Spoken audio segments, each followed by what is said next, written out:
In this lesson, we'll take a look at how we can view an entire model as we build it symmetrically.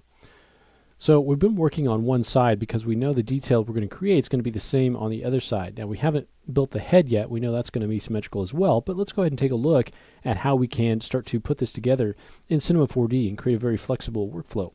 So we have one side. We want to be able to see the other side as we model, okay? But we don't want to have to worry about making any changes on this side. We just want to be able to view it and see what it looks like.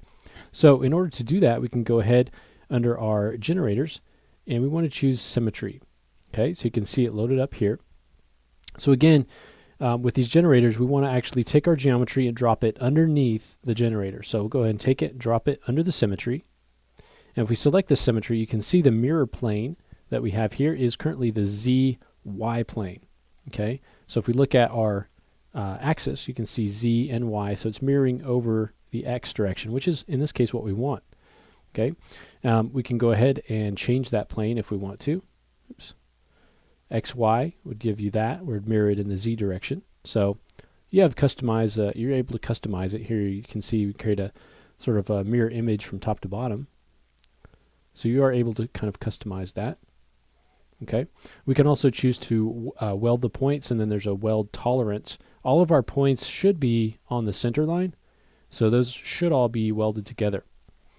Now we don't actually have the geometry on the other side. You can see here, if I go ahead and select a point, for instance, if I select the geometry and I select a point here, it's actually making those changes on the other side. Okay, you can see I can only make changes on this side. I can't make any changes over here on this side. So it's giving us a visual feedback of what that looks like as an entire model, but it's still letting us only work with one side, which eliminates a lot of confusion and eliminates a lot of just geometry that we have to work with. Now, if you need to turn that off for any reason, you can always go in with these generators and hit the little check mark, and that turns off the effect of that generator while still leaving the hierarchy intact. So I can go ahead and just turn that back on to see the effect. Okay. Now we can start to put some of these generators together to create a different effect. If you wanted to kind of see this as a smooth form, and we'll talk about this more later, but you can start to drop these together, and so then it will do the symmetry and then smooth the result as it goes up through the hierarchy, and so you can see the resulting smooth geometry. Okay, we'll talk more about the smoothing later. I just wanted to kind of show you that nesting ability there. Okay, so let's say we now want to make some changes here. So looking at this, now that we've combined or connected the arm and the leg, there's really not any geometry in here. There's one edge inside this large area of the body. So what I want to do is come in and actually select that edge. Okay, again, we're just doing it on this one side, and the effect is going to be mirrored on the other. And I want to go in and use bevel to create at least a couple of edges in there. I think 2 is probably good, so we'll go ahead and just bevel that out and create a little bit more geometry in there. Okay, and let's go ahead and add a little bit of geometry here. So, you know, we added the bevel here and here, but I want to go ahead and do this one as well. And then we can shape the neck a little bit more. So I'll go ahead and just kind of bevel this a little. Okay, now even though it's not spread out exactly like we want to, we have the geometry there now that we can do manually. Okay, and again, all of these changes that we're making, you can see have been mirrored over to the other side using the symmetry generator. So if I come in here now and, for instance, select down here on this belly, I'm going to change the axis back to a world or object axis. And we can come in here and start to manipulate these points a little bit.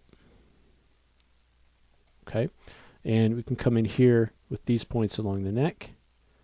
Start to bring these in.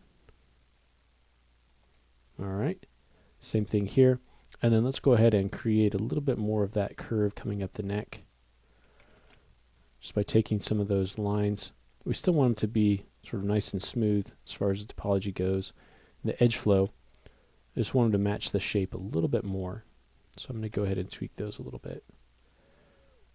All right, now as it comes up in here, the neck, I want it to actually sort of start to curve a little bit, and so I can come in and begin to modify where those points are just on that area of transition in here.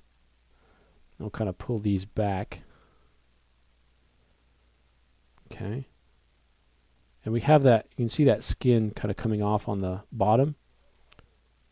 But as far as the base of the neck, I want it to be up underneath that a little bit, and then we'll add that geometry in a little bit later. Okay, so I can come in, make those modifications. If you can see here on the arm where that geometry may need to come down a little bit, you can do that as well.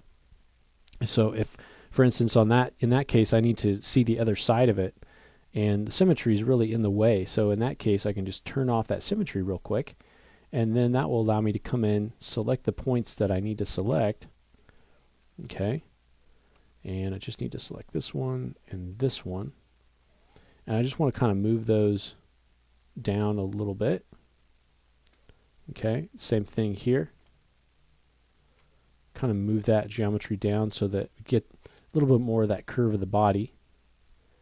Kind of move this one down a little. Okay, so we can it enables us to kind of see what we're doing here by turning off that symmetry, but then all of those changes are still made to the other side. So that's all happening over there whether we can see it or not, assuming that we've got that symmetry generator active, or not active, but that it exists and the hierarchy exists. Now you can actually see here, now you can see these points overlapping, and so as I move this in closer, you can see how those get a bit closer. Okay,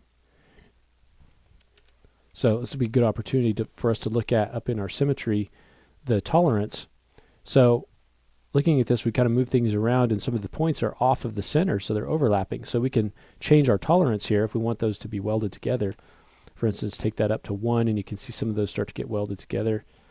Take it up to 2, more of them do. I don't really want to take that tolerance up very much, and so what I can do is set that back down, and then we can start to actually move those points, because I want to keep the points on the axis. So we'll go to our body side, select that point, and let's select all the points that are off of the center. Okay, and then we can go to, let's see, I think it's under commands. There you go, set point value. This will allow us to set a value for our points, and you can see it separated by axis or by all. We just want to move them in the x-axis, so we'll go ahead and say move, and we'll set this value to 0. Okay, so it's going to set that to 0. Oops. And we want to make sure that we change this to world before we do that. Go ahead and click there, and you can see those points pop to that 0 point. Okay, so if you ever need to take any of those points and move them, you can just set the value that way, apart from moving them manually. Okay, again, we can go ahead and set point value. If I just right click, it's down here as well. Again, set it to 0 in the world coordinate system, and there you can see it pop right there. Okay, so if you want to keep that symmetry generator on as we work, that will just allow you to see the entire model as we build just one side of it, so eliminating the need to build the other side while still being able to visualize it, and then we can convert that to an entire polygon mesh once we're done. Okay, you can see there's another point at the bottom we need to merge. So once we've done that and taken a look at that, the next thing we want to do is to start to build the head. So we'll start building the head framework in the next lesson.